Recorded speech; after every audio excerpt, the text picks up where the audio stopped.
University Mycology Workshop 2023. Your presence here underscores the significance of the work we're embarking upon. Mycological diagnostics play a vital role in our collective effort to combat fungal infections and antimicrobial resistance, which often pose substantial challenges to public health. Your expertise, dedication, and commitment to advancing the field of mycology diagnostics are instrumental in addressing these challenges effectively. The work you will undertake here today will have a lasting impact on the healthcare systems, patients' outcomes, and global effort to improve fungal disease management and antimicrobial resistance prevention and control. I encourage each of you to actively engage in discussions, exchange knowledge, and embrace the spirit of collaboration during this event. Your contributions are essential in our collective mission to enhance diagnostic capabilities and ultimately save lives. Once again, I extend my heartfelt welcome to all participants. Let us embark on this journey with a shared determination to make meaningful difference in the field of infectious diseases prevention and control, with great appreciation for your presence and dedication. Thank you.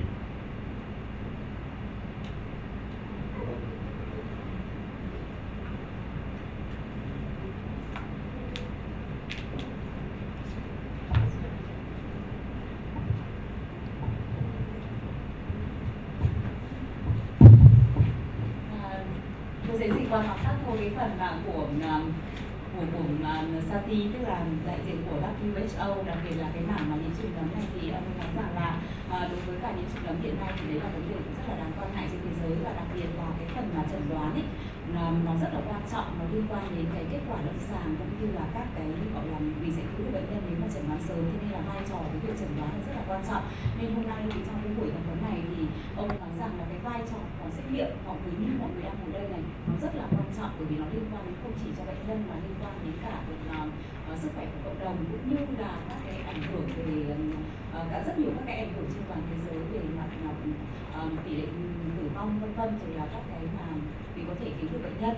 Thì đấy nên chính vì thế mà ông ấy mong muốn rằng là khi mọi người tham gia tức là rất là nhiệt tình vào trong các cái hoạt động của lớp tập huấn này, cũng như là các cái lớp tập huấn để làm sao có được những cái thay đổi về mặt kiến thức, rồi là về mặt trong cái phần đặc biệt là hỗ trợ trong cái phần chẩn đoán, để có thể làm sao cho mình có được cái trong cái con đường đi lâu này để chiến đấu lại với các cái nhiễm trùng trong này, thì mình sẽ được kết quả tốt hơn cho bệnh nhân, tốt hơn cho các cái phần vấn đề về sức khỏe cộng đồng, cũng như là các cái tác động của cái nhiễm trùng này đối với cả xã hội. Thì đấy là sơ bộ về các cái phần mà các cái cuộc trao đổi rất là ngắn để nói về cái vai trò rất là quan trọng của nhiễm trùng nấm hiện nay và tại sao chúng ta lại đi vào tập huấn này.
Okay, well, good morning everybody.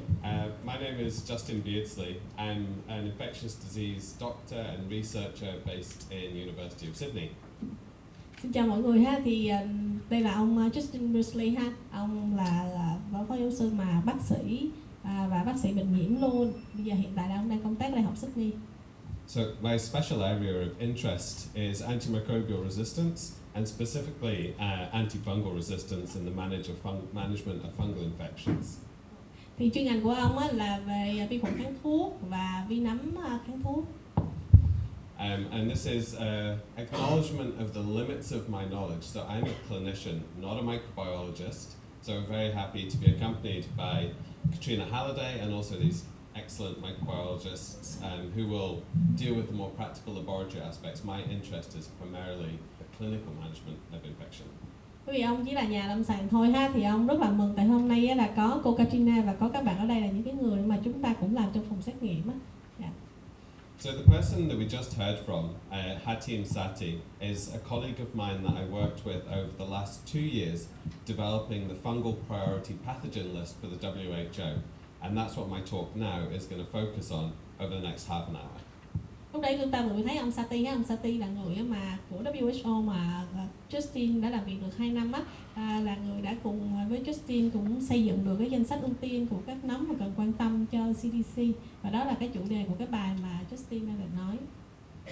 So the WHO and many people involved in mycology research wanted to develop a fungal priority pathogen list to try and improve the way that we understand and the way that we manage fungal infections, because they're very difficult to deal with.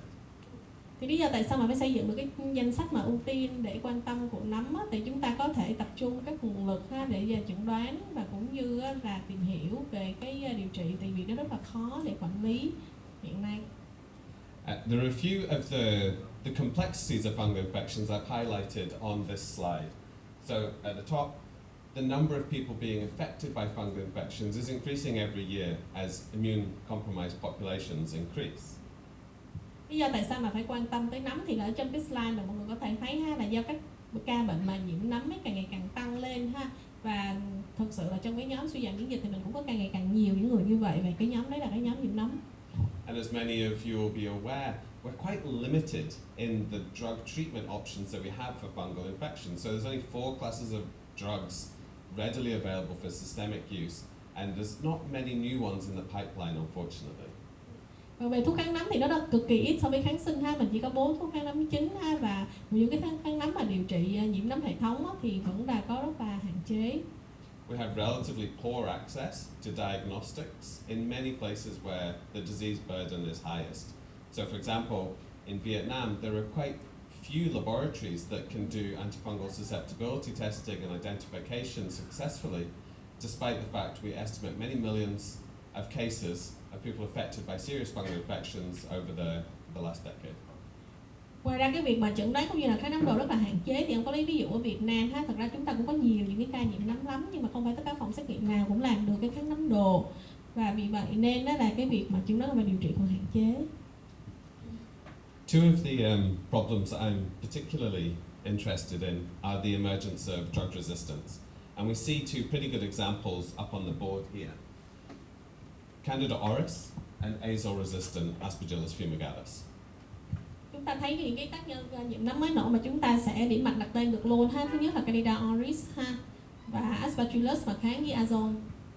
So those are different kinds of problems that represent 2 of the big driving factors behind AMR in fungal pathogens.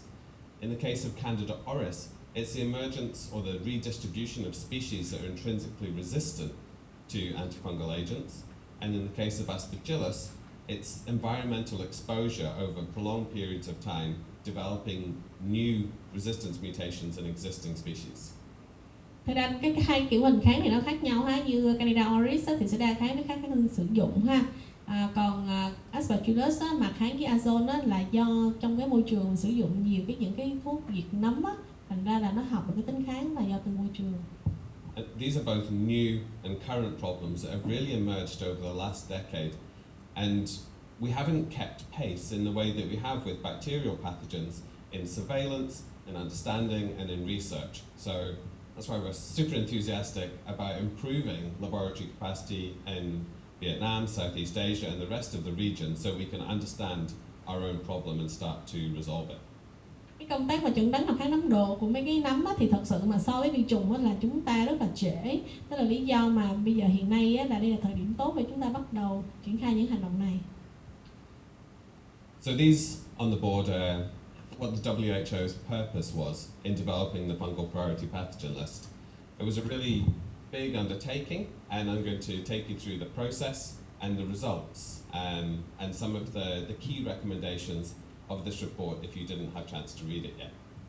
Thì đây là những cái hành động của WHO ha, thì ngoài cái việc mà đưa ra danh sách nắm cần quan tâm á, thì dựa vào cái danh sách này mà sẽ có những cái hành động chỉ đạo thúc đẩy ha, rồi điều phối nguồn lực hay là đánh giá định kỳ.